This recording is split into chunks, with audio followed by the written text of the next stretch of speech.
السلام علیکم ناظرین، میں ہوں ڈاکٹر امجد طفیل اور آپ دیکھ رہے ہیں میرا یوٹیوب چینل ہم لوگ۔ اس سیریز میں ہم آپ کے ساتھ بات کر رہے ہیں psychology of war and death, جنگ اور موت کی نفسیات کے حوالے سے۔ اپنے پچھلے 3 ویلاگز میں ہم نے 3 نامور ماہرین نفسیات سیگمنڈ فرائڈ، ویلہم رائخ اور ایرک فرام کے حوالے سے کچھ گزارشات کی۔ آج ہم نفسیات میں جو جرنل نقطہ نظر ہے اور جو لیٹسٹ ڈسکوریز ہے ان کے حوالے سے کچھ بات کریں گے۔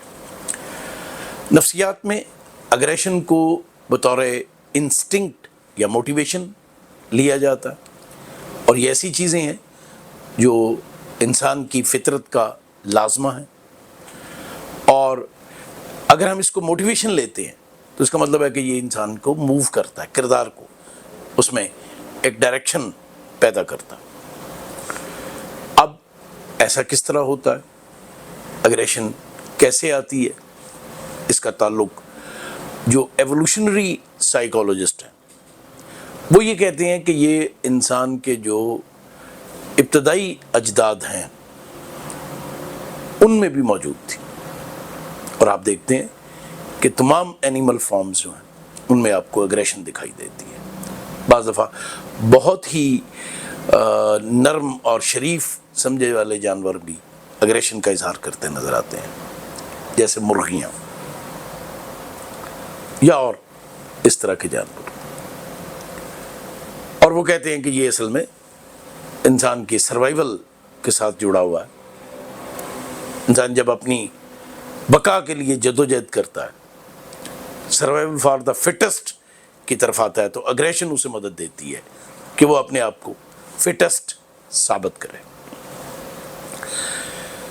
جو اناٹمی اور نیورو فزیولوجی کی سائڈ پہ لوگ ہیں وہ اس کو کچھ برین کی کیمسٹری سے جوڑتے ہیں، اور ان کا خیال یہ ہے کہ ہیومن برین میں ایک نیورو ٹرانسمیٹر پایا جاتا ہے جسے سیروٹونن کہتے ہیں۔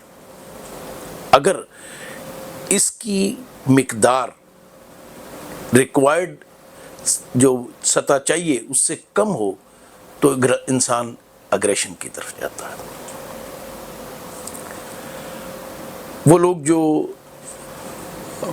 باڈی میں کیمیکل کمپوزیشن پہ ریسرچ کرتے ہیں وہ کہتے ہیں کہ فزیکل اگریشن لازمی طور پر ایک میل فینامنا ہے۔ میل میں جو ہارمون خارج ہوتا ہے اگر اس کی مقدار بڑھ جائے جو میل میں مردانہ صفات کا تعین کرتا ہے، مردانہ صفات کو ایکٹیویٹ کرتا ہے، تو انسان زیادہ فزیکل اگریشن کرے گا۔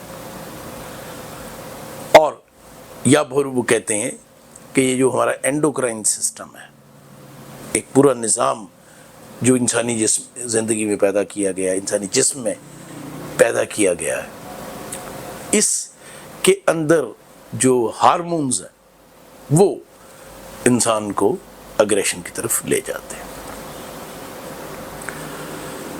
ایک بڑی دلچسپ بات ایک امریکن سائیکالوجسٹ ولیم جیمز نے کی، اور ولیم جیمز کے بارے میں یاد رکھنا چاہیے کہ یہ 20th سینچری کا بہت اہم فلاسفر، سائیکالوجسٹ اور ایجوکیشنسٹ ہے، اور پریگمیٹزم کا فلسفہ جو موجودہ امریکہ کی تھنکنگ کی روٹس میں موجود ہے اس کا بہت بڑا علم بردار ہے۔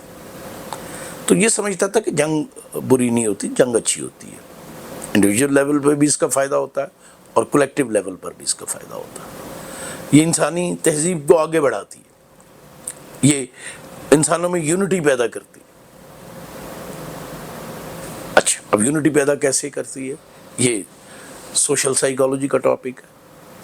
ہم گروپ فارمیشن کرتے ہیں، وی اور دے کی بنیاد پہ، ہم اور وہ۔ ساری دنیا میں یہ ہوتا ہے، ملک اپنے آپ کو الگ آئیڈینٹیفائی کرتے ہیں، ملکوں کے اندر رہنے والے گروہ اپنے آپ کو الگ آئیڈینٹیفائی کرتے ہیں۔ جب ہم وی کی بات کرتے ہیں تو ہمارے اندر ایک یونٹی کا احساس آتا ہے، اور دے کو آلویز ایک تھریٹ، ایک خطرہ سمجھا جاتا ہے، اور جس کو خطرہ سمجھا جاتا ہے پھر اس پہ حملہ آور ہوا جاتا ہے.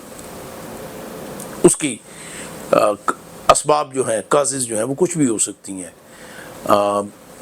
یہ گروپ فارمیشن مذہب کی بنیاد پہ ہو سکتی ہے، آئیڈیالوجی کی بنیاد پہ ہو سکتی ہے، ریس کی بنیاد پہ ہو سکتی ہے، لینگویج کی بنیاد پہ ہو سکتی ہے، ہمارے جیسے ملکوں میں، خطوں میں ذات پات کی بنیاد پہ ہو سکتی ہے، لیکن یہ ہوتی ہے. اور یہ جو ڈویژن ہے، یہ لوگوں کو جو تقسیم کرنا ہے، یہ پھر اگریشن کو اوپر لانے کا کام کرتا ہے. پھر ایک نقطہ نظر جو فرائیڈ نے دیا تھا، لیکن اس کو ہم ذرا مختلف انداز میں دیکھتے ہیں، ڈسپلیسمنٹ. مجھے ایک طاقتور آدمی نے مارا، میں اس کا تو کچھ نہیں بگاڑ سکتا، میں نے کمزور آدمی پہ وہ غصہ نکالا. وہ ایک جوک سا بنا ہوا ہے کہ بڑے افسر نے دفتر میں چھوٹے افسر کو ڈانٹا، اس نے کلرک کو ڈانٹا، کلرک نے پی این کو ڈانٹا، پی این نے گھر آ کے بیوی کو ڈانٹا، بیوی نے بچے کو ڈانٹا، بچہ باہر گلی میں گیا، اس نے وہ ساتھ کے پڑوسیوں کے بچے کو مارا، وہ پڑوسی لڑنے آ گئے، جنگ شروع ہو گئی. That is displacement. اور آئیڈینٹیفیکیشن ہوتی ہے، ہم طاقتور کے ساتھ جڑنا پسند کرتے ہیں. آپ دیکھو تو وہ لوگ جو ملک پر حملہ آور ہونے والوں کا ساتھ دیتے ہیں، کسی بھی ملک پر باہر سے حملہ ہو تو زیادہ تر لوگ ان کے خلاف لڑتے ہیں، لیکن اگر باہر والے کامیاب ہو رہے ہوں تو کچھ ان کے ساتھ جڑ جاتے ہیں.